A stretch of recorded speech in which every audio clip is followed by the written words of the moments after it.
this verse, we're just going verse by verse in a chapter in the Bible called Psalm 23. And Psalm 23 is a lot about just like talking about God or even to God or anything like that, and just kind of how we relate to him.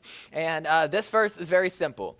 It kind of has three parts, or like three, I don't want to say syllables because it's not a word, but you can kind of like just break it into three parts. We have, he restores my soul. He leads me in paths of righteousness. And then that statement continues and says, for his name's sake. He restores my soul. He leads me in paths of righteousness for his name's sake. And our topic in this series is very simple. It is defeating anxiety. And the first step to confronting or overcoming anxiety is drawing close to our shepherd. And that's Jesus. He is our good shepherd, and he actually gives us advice on how to do that. In the book of Luke, he tells anybody who's going to follow him, he says, if anybody wants to do this, you are very free to do that, and it would be good, but this is what you have to do. You have to deny yourself. You have to wake up daily, deny yourself, take up your cross, and follow me. That's what has to happen. But that's what he says in the book of Luke. And I hope to accomplish a few things just with this series, and they're very simple things. Eyes up here. I want to see what God's word has to say about anxiety. Secondly, I want to ask ourselves a pinpointed question to address anxiety in our lives. And finally, I want to take steps that lead away from this anxiety and closer to our shepherd. And luckily, Matt Chandler handled that first part pretty well. He just kind of talked about what the Bible actually says as we're talking about it this week. And it says, he restores my soul. He leads me in paths of righteousness for his name's sake. I just felt myself get louder. So I want to break this down. It just breaks down into two little statements. The first one, he restores my soul. Just even thinking of the word restore, we all probably have an idea of what that means. You can think of like a damaged car being restored and made into what it originally, or anything like that. It means to bring back to a place like before. That's what we see of the word restore here. We get this. We are a nostalgia-driven people. We are a nostalgia-driven culture. I even think of, I don't know, does anybody like Spider-Man? Nobody likes probably Spider-Man as much as I do here. But who here has seen the Tobey Maguire movies, like the original Spider-Man? Yeah? Okay. Who has seen the Andrew Garfield ones? Which, like, he's the Amazing Spider-Man or anything like that. So it was recently, like, rumored. This isn't even, like, an official thing that was announced, but there's a Spider-Man coming out in December that's part of this guy's, Tom Holland's Spider-Man movies. And it was just rumored, like a thought, maybe, that the other two might be in it. Like, they might be, nobody knows. It's kind of like a secret. And literally just the rumor, like, blew up the internet when it first came on the scene. And, like, this was not, like, officially, this was just like a fan made it because they want it to happen. And we love stuff like this because it sparks a memory. Even if the original Spider-Man movies with Tobey Maguire were terrible.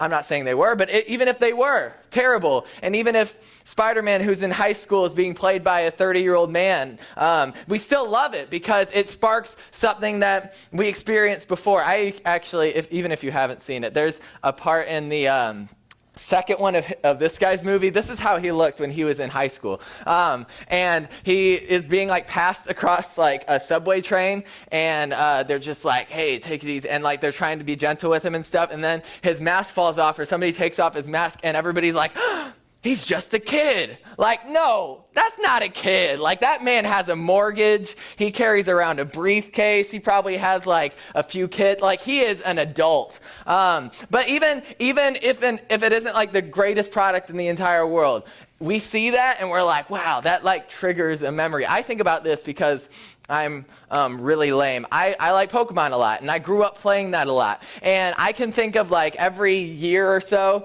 Pokemon will make like a new remake of an old game that they made when I was younger and stuff like that. And they'll have like my favorite Pokemon like on the commercial for it. And I'll look at that, and I probably won't end up getting, but I'll just look at it and be like, wow, I remember when I caught that Dragonite on that family road trip. Man, that was so much. And then I showed my brother Eric, and I was like, hey, Eric, look at this Dragonite I got. It's so awesome. He's like, Dragonite's the worst. Charizard's way better. Because that's how me and my brother talk to each other. But like, it just sparks that memory of like us driving to Florida or something like that. And it was the worst drive ever because it was like 18 hours. But like, it even just sparks the memory of spending time with my family, even if it's just something dumb like that. But nostalgia works because it brings us back to what we feel was a better place like before. And all those are good memories, and I enjoy being reminded of happy or good times, but allow me to blow your minds here. You cannot be reminded of something unless you were already once minded of it. That probably doesn't mean anything. Follow me. Nostalgia would not appeal to me or to anyone if we did not already have like a previous happy or like good memory to associate with that thing, right? Like if I just saw a 30-year-old guy playing Spider-Man now, I'd be like, why is that guy pretending to be in high school? But like I see it because I've experienced that before and grew up and I remember watching it. Think about this with our soul.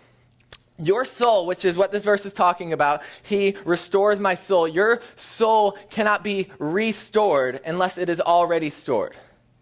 That seems like a meaningless statement. But this statement, he restores my soul, only applies to those who follow Jesus.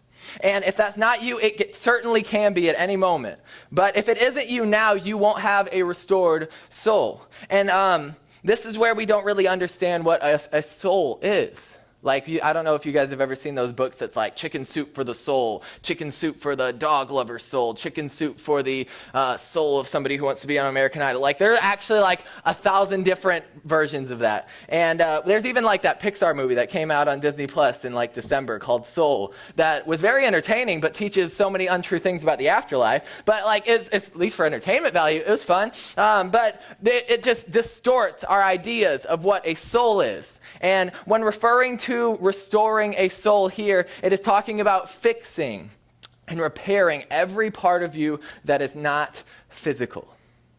What is our soul? Like, think about just stripping everything else away. It is what makes you, you. And there's this idea, basically. It's called the ship of Theseus. That sounds like a boat, but this is an idea.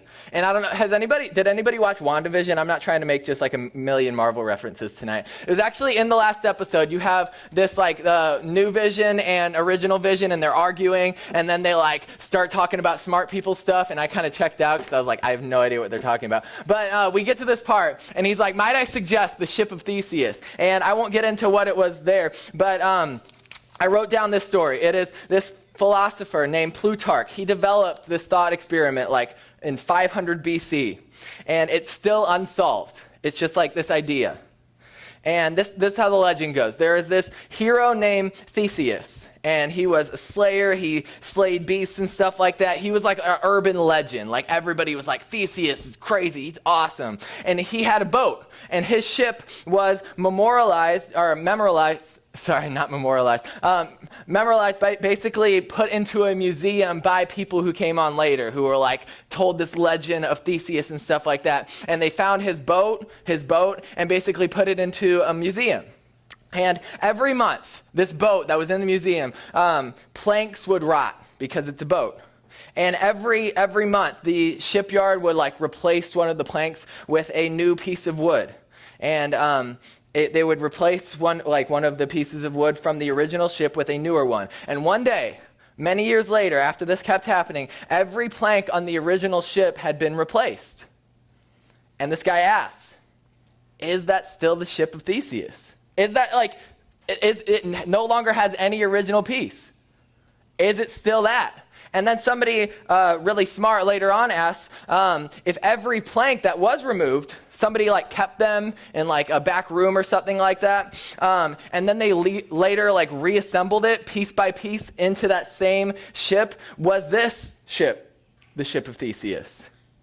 It's literally identical in parts, in arrangement, and we think about this, which one is it? And you might be thinking it's obviously the new one because it's in the museum, or it's obviously the one with the original pieces because that was actually either way, it's totally unsolved. Nobody really knows what to make of it, and it's one of those dumb philosophy things that you're like, it doesn't have an answer. Well, why ask the question though? But this is where we get at. What actually is our soul? What makes you, you?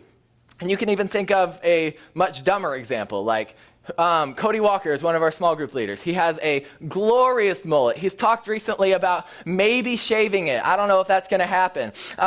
But if Cody Walker shaved his mullet, would he still be Cody Walker? Yeah, we have different answers on that.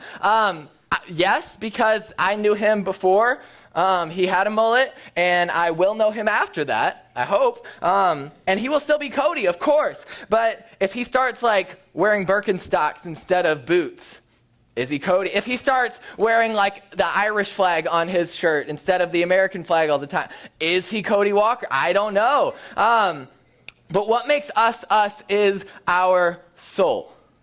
The only part of us that lasts forever, that will not be changed. And our shepherd restores that. Any part of what makes us us, God can and will make that even more whole than it ever was before. We can talk about anything that is not just physically me. We can talk about my family. This is what he's talking about restoring. My family, my goals. Things that change in life unexpectedly, things that I want to happen may change over the course of your life, things that I want to see in my life. Man, my heart, my soul, this is what he is restoring. We can even think about things that have been stripped away from me that I feel will always be missing and that I can never truly have back. He restores that. And how does he do that?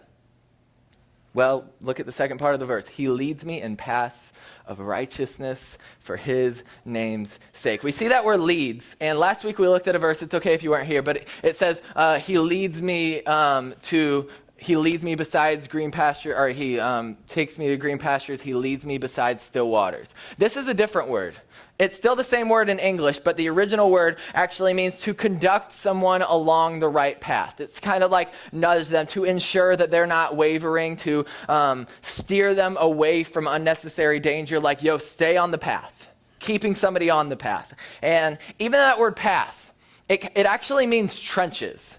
And don't think trenches, because when I say trenches, you're probably thinking of World War II and like or World War I and like all the trenches and stuff like that. But think like grooves in the ground, like indentations from repeated and constant travel. Not a path that's really been like cut out intentionally, but it's been walked on so much that it's literally like now the shape of the ground. Another word for path here that's like trench or anything like that, think the word rut. And not like I'm in a rut, I'm in a bad place, but like the word rut means a long, deep track made by repeated passage of wheels of vehicles.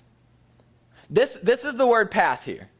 When you read path here, read it as a rut, as somebody constantly traveling over something and it just erodes into making this how the path is now.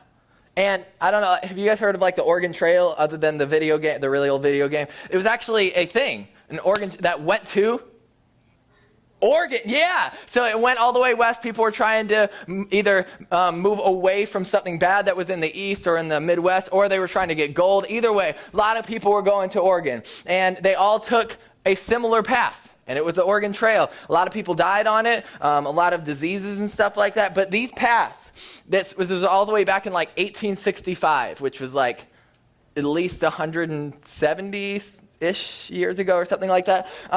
These still exist today. These are like a couple pictures in 5 states.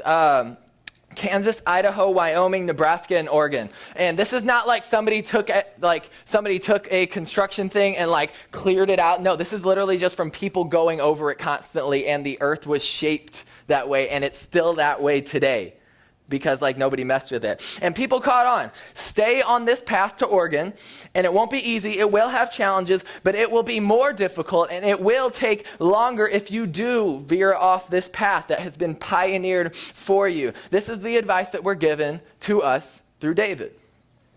He says, the Lord, our shepherd, leads us in paths, in these ruts, these paths that are clear to us of righteousness. In paths that he shows us have been traveled and walked on by even like Christian ancestors, which sounds weird to say, but that's what the entire New Testament, past even the book of John, is all about. Why do you think the New Testament continues after the book of John? To tell us how Christians, how people following Jesus actually lived and what to make of that. He's saying, hey, sheep, as your shepherd, this is not a difficult part. This part is not difficult to you. Follow the path that's already there.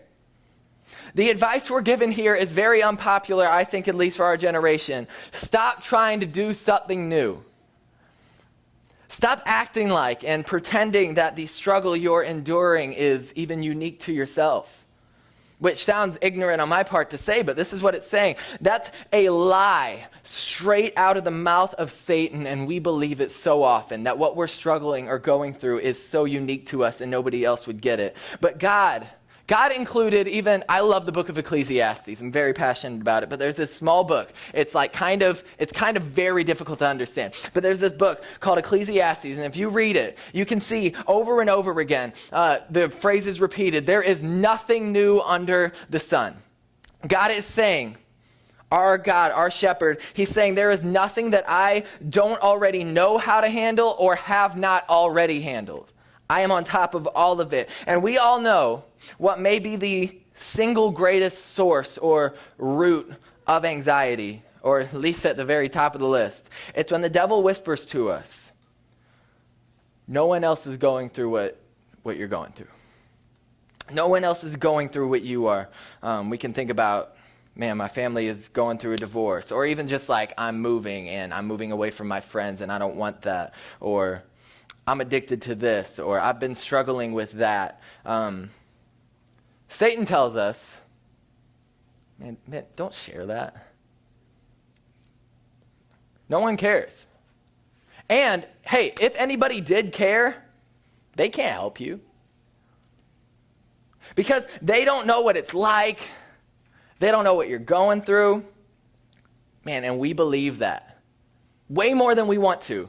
Like, I think we would all say, I don't want to believe it when Satan says that, but we believe it so often. And Paul even writes about this, and I love the Romans chapter 7. There's a lot here, but I just took 2 verses. Paul says, I don't understand my own actions. I don't even understand what myself am doing, for I don't do what I want.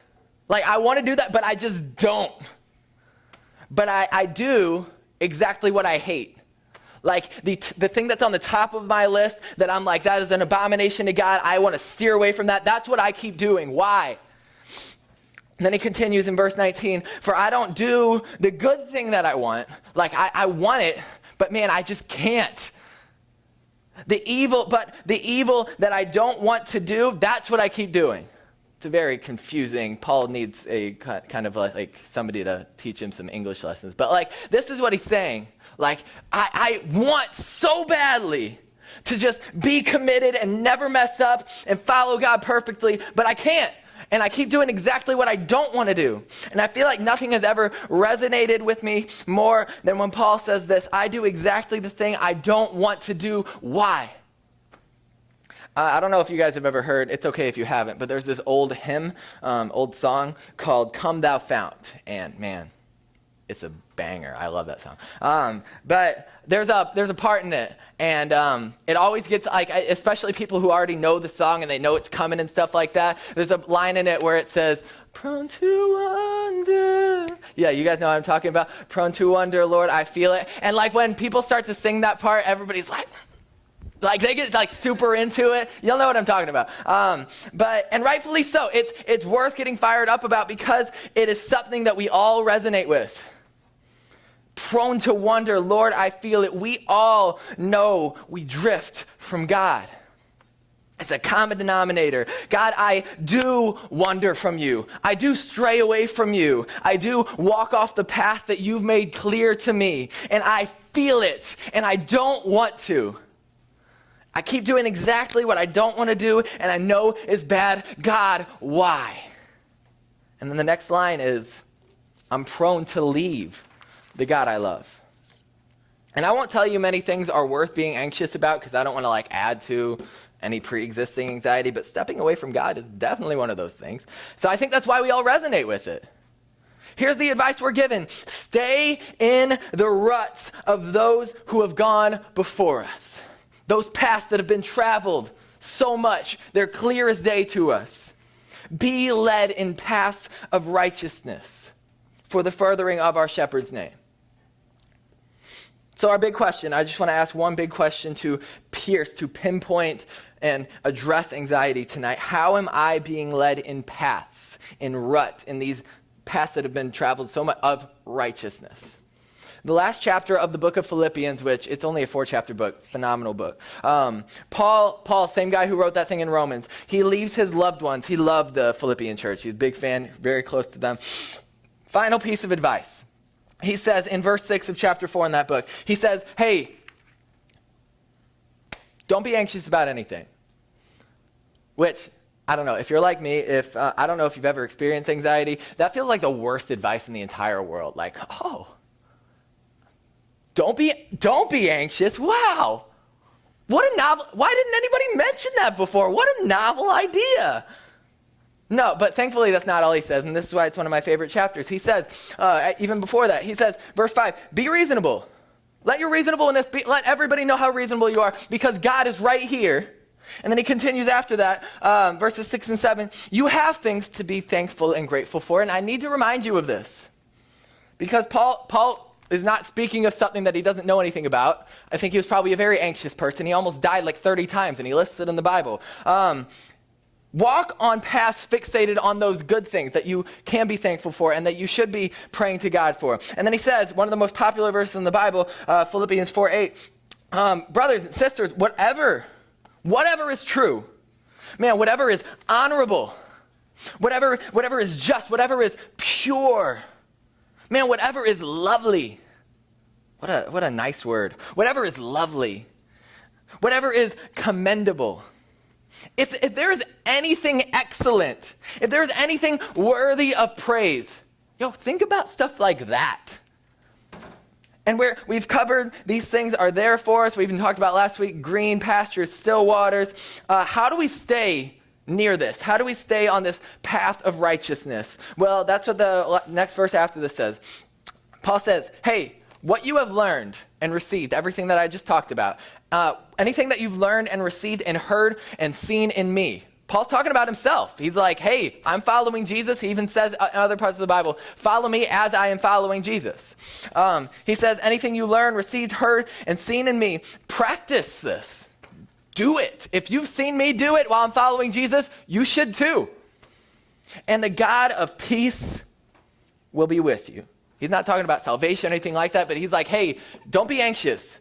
And this is why you shouldn't be, and this is how you escape anxiety. Follow the way that I am following Christ as a model. Translation, the Oregon Trail has been blazed. Stay on it. You can see where the wheels have been. Keep following that. Stay on the path before you. How do we avoid anxiety? Embrace that others have walked on this path before. This is how we draw closer to our shepherd tonight. Do what is necessary to be led in paths, in these ruts of righteousness. This verse just told us, be a lifetime learner. Never stop growing in your faith. You guys have leaders, if you're here on Sundays, small group leaders who love you, and they're all former students. Maybe not here, but in some way, a student of just even the Bible. And you want to know how they maintain being good leaders, or how anybody maintains being a good leader? It is by continuing to be a student. And you can be a 40-year-old student. They're being led in ruts of righteousness. They're not blazing a new trail. They're saying, hey, this is how people follow Jesus well. I'm going to keep doing that. It's just being faithful. They're being led in these ruts of righteousness by those who have paved the trail before, thus paving the trail even more for you. Think about it. Every time wheels go over that Oregon Trail, it just makes that indentation in the ground deeper and clearer to everybody else who's going to walk on it next. You may think that even being led, that's such a passive thing, at least in our minds. It's somebody else is going to do that for me. Even right now, I am standing and teaching and you're just sitting. But that's not really how being led works. It's something that We think it's just something that other people do for us, but make no mistake, we are to be an active part of being led, which I don't think, at least at your age, I was never challenged to do that. Like, Shane, you need to seek out people to lead you, because I just had good people in my life that did it. But we need to seek out good leadership. A leader is only as good at leading as the student is at being led. And I'm not just talking about you guys because you're student. Like, anybody who is trying to just be led in a path of righteousness needs to just seek out people who are already doing that. And what I think of somebody always when I'm talking, just thinking about leadership and just pouring into people, is my first and best basketball coach of all time. And he was my basketball coach in 7th and 8th grade. And his name is Thunder Doug Rose. His name is just Doug Rose, but we like calling him Thunder Doug. He taught me. Actually, when I was your age, I played basketball for the first time in 6th grade, and I shot the ball like this. And then he sat me down and was like, hey, Shane, this isn't going to work the rest of your life. You got to start doing that. And I was terrible at it, and I still was really bad at basketball, and I'm still, today, this is not a redemption story, I'm still, today, really bad at basketball. But he told me, hey, if you continue to shoot like this, you're going to be the worst player that you can possibly be. You got to shoot like this. And I missed it most of the time. But he taught me something very important. Be coachable. And he talked to me every day. He's a very wise individual. He's kind of like a Yoda type, if you have like anybody like that in your life, like where everything has a deeper meaning, because it helped me understand this is so much more about basketball. If you're an athlete or even practice instruments or anything, I'm sure you've heard this before. You got to be coachable. In order to be coachable, you constantly have to do two things. One, you have to be hungry, and two, you have to be correctable. Like, you have to want, like, whatever you're doing, you have to have a passion and want to be better at it. If it's a sport, if it's an instrument, if it's anything else, like if you want, like you have to want to get better at it, but also you have to, when somebody says, hey, that way you're doing it, it's not for the best. And you look at them and you're like, well, they're really good at playing the guitar, so maybe I should listen to how they're telling me to do that. That first part, be hungry, we're gonna wrap up with this. Be hungry.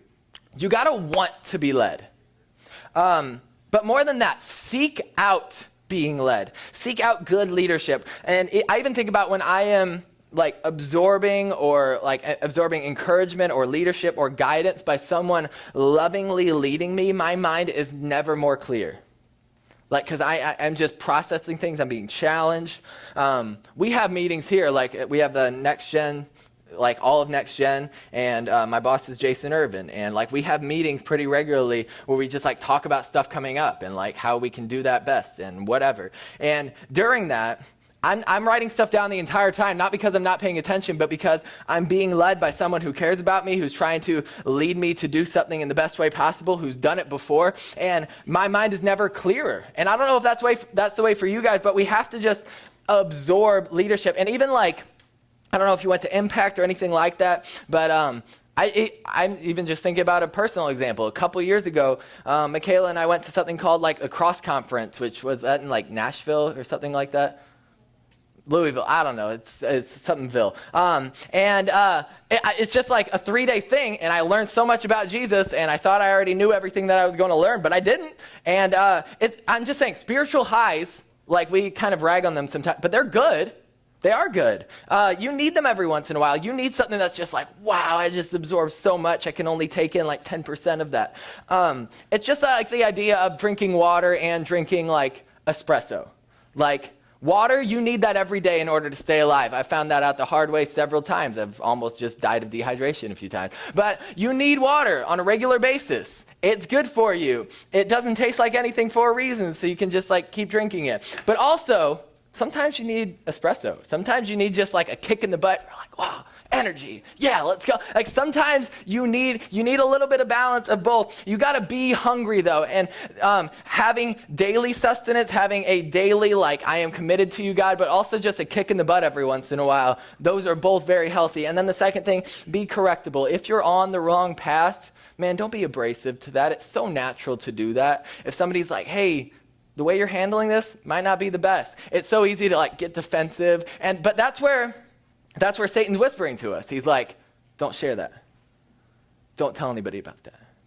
They're not gonna like what you have to say. They're not gonna like the way, no, like, hey, just absorb correction. Like if I am on the wrong path, welcome direction that leads back to it. And take it a step further. this is kind of taking the metaphor too far, but check the map regularly. We have the Bible. And like, you don't have to have us here to read the Bible.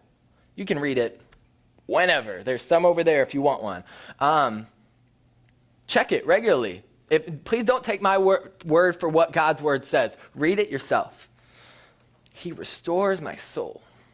How does that happen? He leads me in paths of righteousness, in these ruts, these paths that have been well-traveled before, away from sources of danger, away from sources of confusion that lead to anxiety, away from whispers that I'm isolated or hopelessly by myself, or nobody else is going through what I'm going through, or even nobody else is thinking what I'm thinking right now, and that's an evil thought. Like, I shouldn't share that. No, like, share it so that you can process it, so you can lead away from that anxiety. And this is the kind of shepherd that I want to follow. Be hungry. Be correctable. Follow those ruts that have been carved before you, and even look at people further along on that same path, on that same rut, who's already further along, and ask them, hey, how'd you get there? Help me to get there. Let's pray.